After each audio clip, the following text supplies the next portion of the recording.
और आज सबसे बड़ा सवाल देश भर के छात्रों के भविष्य का है। जी हां, और इसीलिए सभी की नजरें आज सुप्रीम कोर्ट पर टिकी है, क्योंकि नीट यूजी मामले में आज फिर सुप्रीम कोर्ट में अहम सुनवाई है।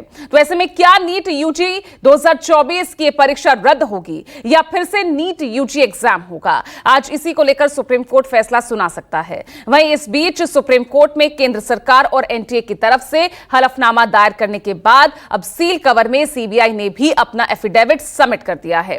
आज हम शो में नीट मामले को लेकर चर्चा करेंगे। मेरे साथ मेरे वरिष्ठ सहयोगी होंगे, खास मेहमान जुड़े हुए हैं। तो आइए आज सीधे हम चर्चा की शुरुआत करेंगे। और पहले मैं सुप्रीम कोर्ट का ही रुख कर रही हूं, प्रभाकर मिश्रा का सीधा हमारे साथ बने हुए हैं, क्योंकि आज एक बार फिर 24 लाख छात्रों के भविष्य का सवाल है और उसी को देखते हुए सुप्रीम कोर्ट पर सभी की निगाहें बनी हुई हैं। प्रभाकर, इस बीच जो हलफनामा दायर किया गया केंद्र और एनटीए की तरफ से, जिसमें पेपर लीक उतने बड़े पैमाने पर नहीं हुआ है, यह बात सेंटर की तरफ से की गई है। घटना उतनी बड़ी नहीं है।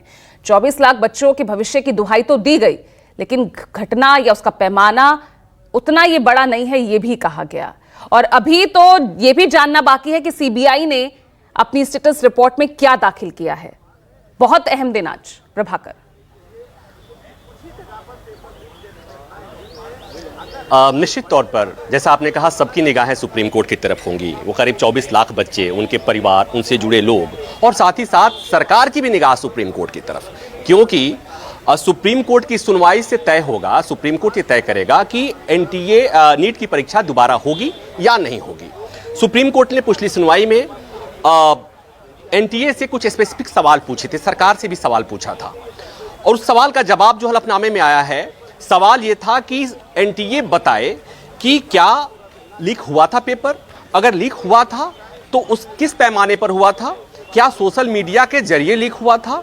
सरकार से पूछा गया था कि ऐसे जो इसके लाभार्थी हैं, उन बच्चों की पहचान क्या सरकार ने की है, और दूसरा ये अब उनको फायदा न मिले उनको रोकने के लिए क्या उपाय किया है, और भविष्य में ऐसा नहीं हो इसके लिए सरकार ने क्या किया है।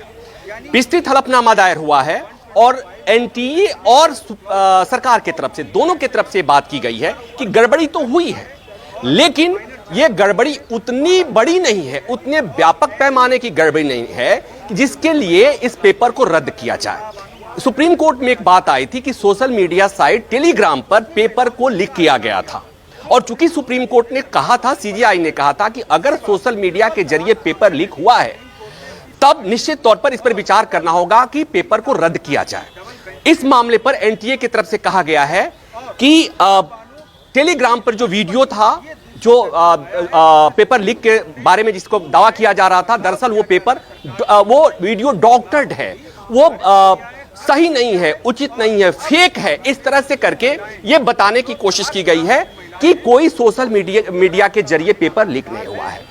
परीक्षा कोर्ट ने पूछा था कि इसकी सैंक्टिटी, इसकी शुचिता पर कितना प्रभाव पड़ा है। एनटीए ने बताने की कोशिश की है कि हमारे किसी भी सेंटर से, किसी भी लॉकर रूम से पेपर लीक नहीं हुआ है।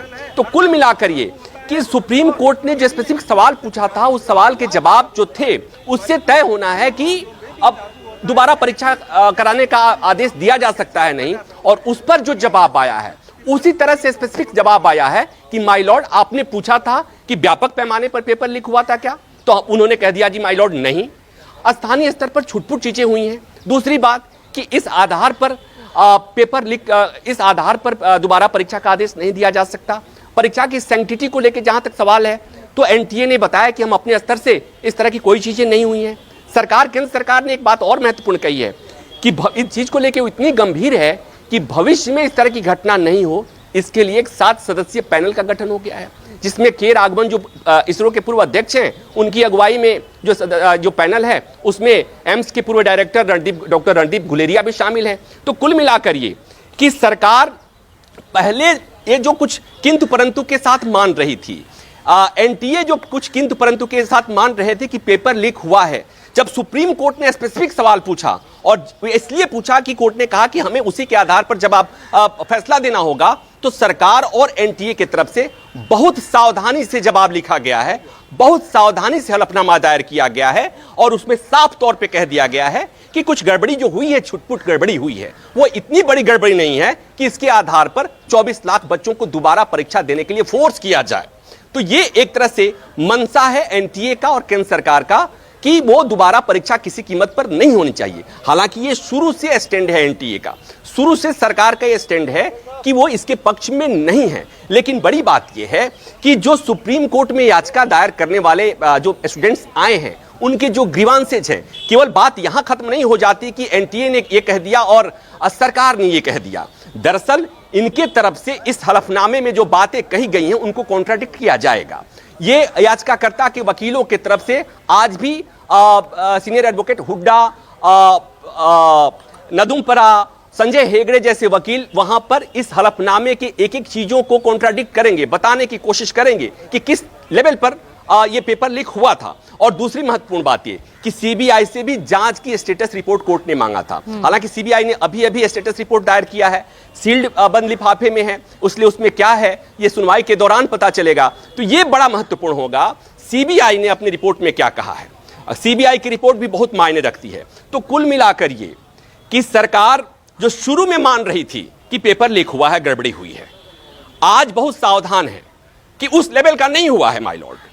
चूंकि सुप्रीम कोर्ट में सीजीआई ने जो बात कही थी वो स्पष्ट कही थी कि अगर सोशल मीडिया पर पेपर लीक हुआ है तो कोर्ट को इस पर विचार करना होगा, रद्द करने पर विचार करना होगा। तो यहां पर इस बहुत सावधानी से इस सवाल का जवाब दिया गया है कि माय लॉर्ड सोशल मीडिया पर पेपर लीक नहीं हुआ है, क्योंकि पता है कि इस एडमिशन का, इस तरह की स्वीकारोक्ति का कि सोशल मीडिया पर पेपर लीक हुआ है, ऐसी स्वीकारोक्ति ही सुप्रीम कोर्ट को यह आदेश देने के लिए मजबूर कर सकती थी कि पेपर रद्द होगा। तो इसलिए बहुत सावधानी से, जैसा मैंने कहा कि पहले भी जो हलफनामे आए थे, पहले के हलफनामे में और अब के हलफनामे में बहुत अंतर है। बहुत ही स्पेसिफिक ढंग से और बहुत ही पॉइंटेड जिसे कहते हैं जवाब दिया गया है, और इसी तरह से दिया गया है कि माय लॉर्ड दोबारा परीक्षा करने का आदेश मत दीजिए। तो कुल मिलाकर ये कि आइटम नंबर 40 है, आज भी विलंब से ही सुनवाई होगी, 12 बजे के बाद, या हम ये कह सकते हैं कि लंच के आसपास ये सुनवाई हो सकती है। तो अब जैसा मैंने कहा सबकी सांसें थमी हुई हैं, अटकी हुई हैं, उन 24 लाख बच्चे और उनके परिवार वालों के भी, और सरकार के लिए भी, एनटीए के लिए भी, क्योंकि सरकार और एनटीए किसी कीमत पर नहीं चाहते कि दोबारा परीक्षा का आदेश हो। तो कुल मिलाकर ये कि अब सबकी ये सारा दारोमदार सुप्रीम कोर्ट पर है कि सुप्रीम कोर्ट एनटीए और सरकार के हलफनामे को, उनकी कही बातों को कितना स्वीकार करता है, और सीबीआई की रिपोर्ट में क्या है। ये तमाम चीजों को मिलकर के तय होगा कि नीट की परीक्षा दोबारा होगी या नहीं होगी। बिल्कुल, और ऐसे में बहुत सवाल यहाँ पर खड़े होते नजर आ रहे हैं।